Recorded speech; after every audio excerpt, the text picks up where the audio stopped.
judge ruled Trump to pay a fine of $355 million to New York for lying to banks and vowing will appeal and not forget to attack crooked judge, who has been selecting to oversee Mr. Trump's civil fraud trial, which filed by New York Attorney General Letitia James, who sought to force the Trump companies to disgorge $370 million in profits for falsifying the values of their assets, bar Trump and his adult sons Donald Trump Jr. and Eric Trump from doing business in New York, and revoke the company's certificate to do business in the state. Finally, Judge Arthur Engoron ruled in favor of James, ruled Trump to pay $355 million in penalties for fraudulently overstating his net worth by as much as $3.6 billion a year over a decade to get bankers to give him better loan terms.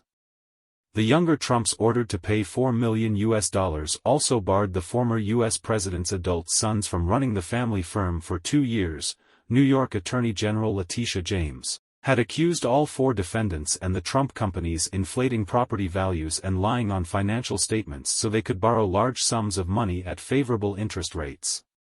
She said, "There cannot be different rules for different people in this country, and former presidents are no exception."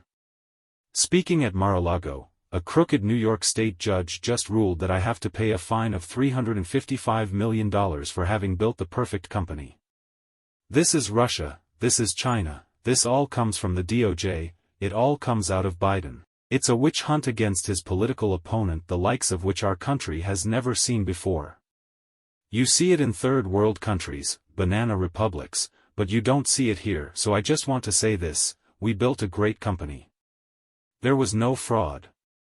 The banks got their money, 100%. They love Trump. They testified that Trump is a great.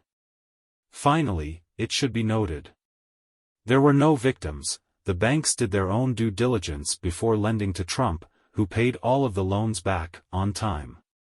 There was no evidence that Trump intended to mislead anyone. Loan applicants frequently overestimate their assets' values.